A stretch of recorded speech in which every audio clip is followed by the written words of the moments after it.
Congresswoman Jasmine Crockett went to the floor of the House and said that several Republicans, including Lee Zeldin, took donations from, in her direct quote, a Jeffrey Epstein. Within hours, Lee Zeldin had pointed out, Congresswoman, that's Dr. Jeffrey Epstein. No relation to the Jeffrey Epstein. And those donations came in after the Jeffrey Epstein was dead. Was that somehow escaping the Congresswoman's attention? Is she that stupid? Is her crack investigative team that bad? My contention is no. When she said, a Jeffrey Epstein, she gave you all you needed to know. That was the poker tell. That's the bad player at the table. She's telling you that she's lying in that moment. She goes to the House floor and she intentionally misleads you, thinking you're so dumb, dragging Lee Zeldin's name through the mud, willingly misleading the American people.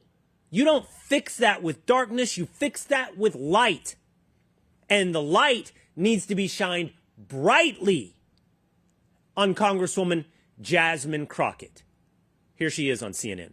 I wanted the Republicans to think about what could potentially happen because I knew that they didn't even try to go through the FEC. So my team, what they did is they Googled, and that is specifically why I said a Jeffrey Epstein. Unlike Republicans, I at least don't go out and just tell lies.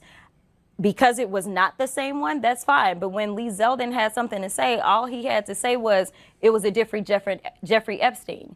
He admitted that he did receive donations from a Jeffrey Epstein, so at least I wasn't trying to mislead people. Now, have I dug in to find out who this doctor is? I have not. So I will trust and take what he says is that it wasn't that Jeffrey Epstein, but I was not attempting to mislead anybody. I literally had maybe 20 minutes. What did I just hear? What did I just hear? I'm dead serious. It's hard to parse through this gobbledygook. I want you to really think about what happened here. She goes to the House floor and says, you want to do this? Let's do this. You want to talk about Stacey Plaskett? You want to talk about donations from the Jeffrey Epstein? Well, let's do this, Republicans. And then she rattles off a list of Republicans who supposedly got donations from Jeffrey Epstein. Again, not the Jeffrey Epstein, a Jeffrey Epstein. And those are the exact words she chooses to use in that moment. A Jeffrey Epstein. Again, the tell that she knows it's not the Jeffrey Epstein. And somehow through this fast talk, she is explaining it by indicting herself. Listen to it again.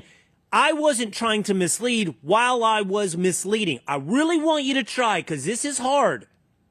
This is like a car salesman that won't stop talking and you don't really know in the end what words he said, but you feel yourself being sold. You know what, Congresswoman?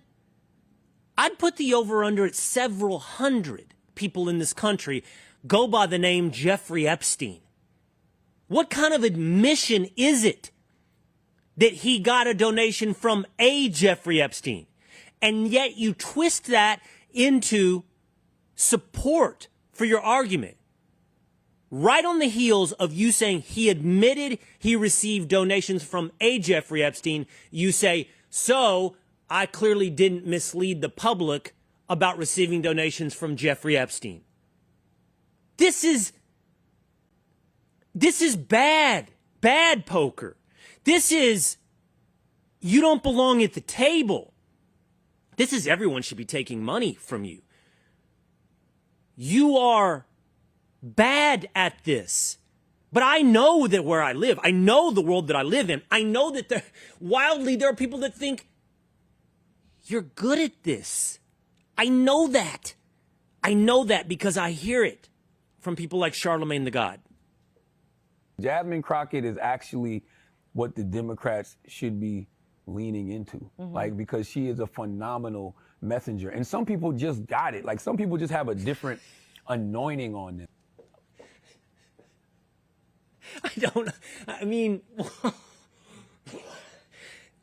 Phenomenal messengers. Jasmine Crockett. Says Charlemagne the God, this is the Tower of Babel. What world are we living in? Two different languages we speak. Not just two different worldviews that we have, not two different information ecosystems, not just two different algorithms. What language do we speak? Literally, were I sitting in front of Charlemagne the God and David Hogg, I would not know how to rebut. I would not know how to rebut. Because you're simply looking at the same thing and seeing two entirely different images. It's a Rorschach test. I see a blathering idiot. They see a phenomenal messenger. I see what Riley Gaines sees. Riley Gaines posted on X, I didn't attempt to mislead anybody, says Jasmine Crockett, as she attempts to mislead everybody. I see what Scott Jennings sees. The CNN commentator posted on X, she is literally the perfect modern Democrat. Absolutely perfect. I hope everyone sees this. Just 10 out of 10. No notes performance. She is the perfect modern Democrat. And with that, she will gain more influence among Democrats.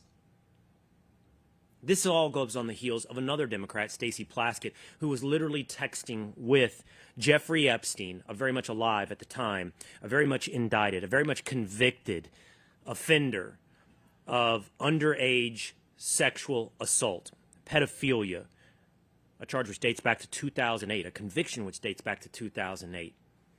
Stacey Plaskett sitting on the floor of the House of Representatives, prepared to question Michael Cohen, receiving texts from Jeffrey Epstein. Jeffrey Epstein commenting and complimenting Plaskett on her dress. All caps, you look great. As it interviews on C-SPAN, he says, are you chewing? You can almost hear him purring. She says, no, I chew the inside of my mouth. It's a bad habit I've had since law school. Purr. Then he feeds her questions to ask Michael Cohen. She's confused. I don't know, Rona. Who is Rona? Is that an acronym? Quick, I'm up next. Rona, the keeper of secrets, says Jeffrey Epstein.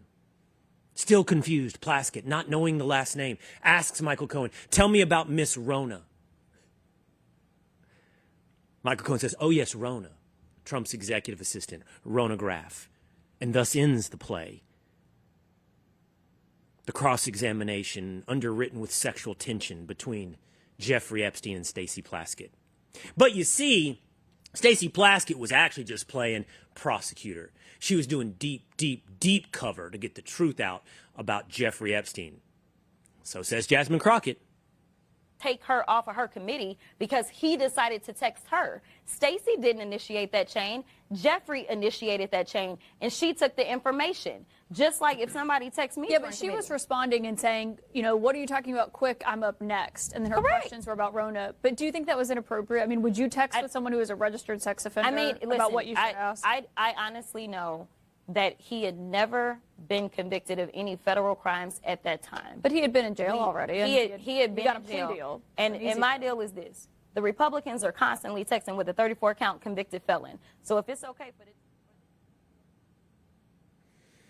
the perfect modern Democrat, but not the perfect vehicle to get what we really need. It's all fun and games with Jasmine Crockett. What's real is the pursuit of truth when it comes to Jeffrey Epstein.